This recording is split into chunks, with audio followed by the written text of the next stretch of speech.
ಹರ ಹರ ಹರ ಹರ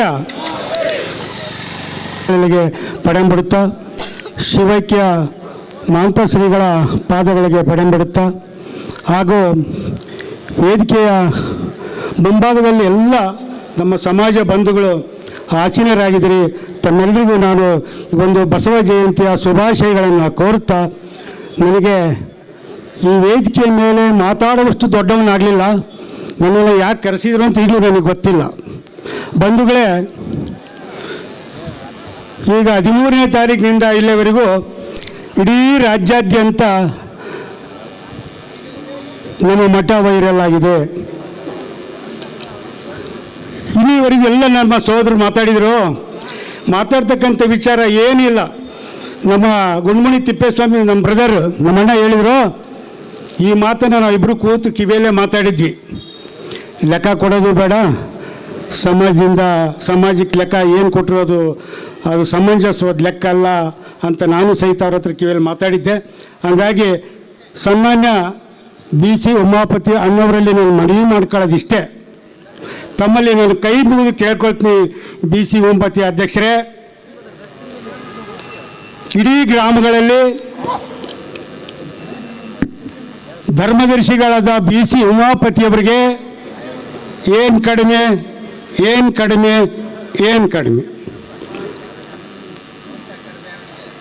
ಆದರೆ ನೀವು ಮೇಯಕ್ಕೆ ಬಿಡ್ತಕ್ಕಂಥ ದನಗಳೇನಿದ್ವಲ್ಲ, ಅವು ಸಾಯಂಕಾಲ ಎಷ್ಟೊತ್ತಿಗೆ ಮನೆಗೆ ಬಂದು ಹುಲ್ಲು ಯಾರು ತಂದು ಹಾಕಿದ್ರು ಅದನ್ನು ಸಾಯಂಕಾಲ ಕತ್ತರಿಸಿ ಹುಲ್ಲು ಹಾಕಿದ್ರು ಅಥವಾ ತಗೊಂಡು ಹೋದ್ರು ಅಂತ ಒಂದು ಕ್ಷಣ ಆ ದನಗಳ ಬಗ್ಗೆ ನೀವೆಲ್ಲ ಗಮನ ವಹಿಸಿದ್ರೆ ನಿಮಗೆ ಈ ಸ್ಥಿತಿ ಬರ್ತಿದ್ದಿಲ್ಲ. ಉಮಾಪತಿ ಅಣ್ಣವರೇ, ದಯಮಾಡಿ ನಿಮ್ಮಲ್ಲಿ ನಾನು ಮನವಿ ಮಾಡ್ಕೊಳ್ತಾ ಇದ್ದೀನಿ. ಸಮಾಜದ ಪರವಾಗಿ ನಾನು ಕೈ ಮುಗಿದು ಕೇಳ್ಕೊಳ್ತಾ ಇದ್ದೀನಿ. ನಾಳೆ 20ರೊಳಗಾಗಿ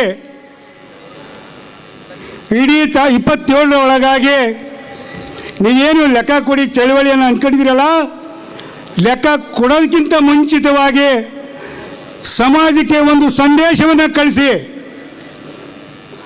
ಶ್ರೀ ವಚನಾನಂದ ಶ್ರೀಗಳ ಉಚ್ಚಾಟನೆಯನ್ನು ನಾವು ವಾಪಸ್ ಪಡೆದಿದ್ದೇವೆ. ಎಲ್ಲಿಗೆ ಹೋಗುತ್ತೆ ಉಮಾಪತಿ ಅಣ್ಣವರೇ ಅಂದರೆ, ನೀವು ಒಂದು ಥರ ಲೆಕ್ಕ ಕೊಟ್ಟರೆ ಲೆಕ್ಕ ಕೇಳುವವರು ಹೇಗಿದ್ದಾರೆ ಅಂತ ತಿಳ್ಕೊಳ್ಳಿ.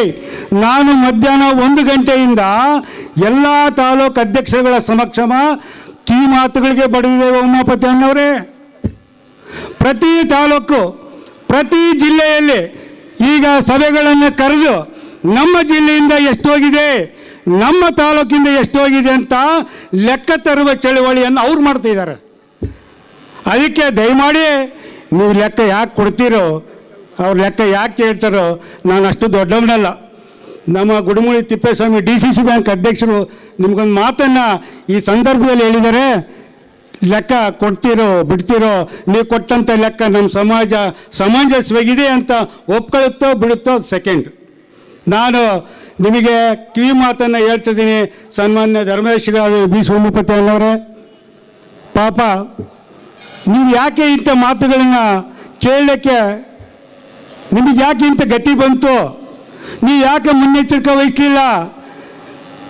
ಸ್ವಾಮೀಜಿಗಳನ್ನು ಉಚ್ಚಾಟನೆ ಮಾಡೋದಕ್ಕಿಂತ ಇಂಥದ್ದು ಚಿಕ್ಕ ಸಭೆಯನ್ನು ಕರೆದು ಒಂದು ತೀರ್ಮಾನವನ್ನು ತಗೋಬೋದಿತ್ತು. ಇವತ್ತು ಆ ಕಳಂಕ ನಿಮ್ಮ ತಲೆ ಯಾಕೆ ಹೊತ್ಕೊಂಡ್ರಿ? 15 ಜನನೇ ಫೈನಲ್ಲಾ? 15 ಜನದ್ದೇ ಮಠನಾ? 15 ಜನನೇ ಕಟ್ಟಿದಾರಾ ಅಂತ ನಮ್ಮ ಇವ್ರು ಹೇಳಿದ್ರು. ಈಗ ನಮ್ಮ ಯುವ ಘಟಕದ ಅಧ್ಯಕ್ಷರು. ಹಾಗಾಗಿ ದಯಮಾಡಿ ತಮ್ಮಲ್ಲಿ ನಾನು ಮನವಿ ಮಾಡ್ಕೊಳ್ಳೋದಿಷ್ಟೇ, ಬರುವ 27ರ ಒಳಗಾಗಿ ನೀವು ಸಮಾಜಕ್ಕೆ ನಿಮ್ಮ ಟ್ರಸ್ಟಿಗಳನ್ನು ಕೂತು ನೀವು ಒಂದು ಸಭೆಯನ್ನು ಮಾಡಿ ಒಂದು ಒಳ್ಳೆಯ ಸಂದೇಶವನ್ನು ಕೊಡಬೇಕು. ಕೊಡಲಿಲ್ಲ ಅಂದರೆ 27ಕ್ಕೆ 10,000 ಜನ ಬರುತ್ತೆ ಇಲ್ಲಿಗೆ. ಲೆಕ್ಕ ಕೇಳಲಿಕ್ಕೆ 4 ಗೋಡೆ ಮಧ್ಯ ಕೇಳಲ್ಲ. 10,000 ಜನ ಎಲ್ಲ ತಾಲೂಕಿನ ಲೆಕ್ಕಗಳು ಬರ್ತವೆ. ಆ ತಾಲೂಕಿನಲ್ಲಿ ಎಂಟ್ರಿ ಆಗಿದೆಯಿಲ್ಲ ಅಂತ ಕೇಳುವಂಥ ಚಳವಳಿ ಇವ್ರು ಮಾಡ್ತಾರೆ. ದಯಮಾಡಿ ನೀವೇನಾದ್ರು ಒಂದು ಒಳ್ಳೆಯ ಸಂದೇಶವನ್ನು ಕೊಡಿ. ನಾನು ನಿಮ್ಮಲ್ಲಿ ಮನವಿ ಮಾಡ್ಕೊಳ್ತೀನಿ. ಧರ್ಮದರ್ಶಿ ಉಮಾಪತಿ ಅಣ್ಣವರೇ, ಯಾರನ್ನು ಯಾರು ನಿಂತಬೇಡ. ನೀವು ಒಂದು ಒಳ್ಳೆ ಗಟ್ಟಿ ನಿರ್ಧಾರವನ್ನು ತಗೊಳ್ಳಿ. ಗಟ್ಟಿ ನಿರ್ಧಾರವನ್ನು ತಗೊಂಡು ಸಮಾಜಕ್ಕೆ ಒಂದು ಒಳ್ಳೆಯ ಸಂದೇಶ ಕೊಡ್ತೀರಿ ಅಂತ ನಾನು ಈ ಸಂದರ್ಭದಲ್ಲಿ ನಿಮಗೆ ಒಂದು ಮಾತನ್ನು ಹೇಳ್ತಾ, ಈ ಒಂದು ಮಾತಾಡಲಿಕ್ಕೆ ಅವಕಾಶ ಕೊಟ್ಟಂತೆ ಎಲ್ಲ ನನ್ನ ಸಮಾಜದ ಬಂಧುಗಳಿಗೆ ನಾನು ನಮಸ್ಕರಿಸುತ್ತಾ ನನ್ನ ಮಾತನ್ನು ಮುಗಿಸ್ತಾ ಇದ್ದೆ. ಕಾರ್ಯಕ್ರಮವನ್ನು ಉದ್ದೇಶಿಸಿ ಮಾತನಾಡಿದಂತಹ NC ಅಜ್ಜಯ್ಯ ನಾಡಿಗೆ ಸರ್ ಅವರಿಗೆ ತುಂಬ ಹೃದಯದ ಧನ್ಯವಾದಗಳನ್ನು ತಿಳಿಸ್ತಾ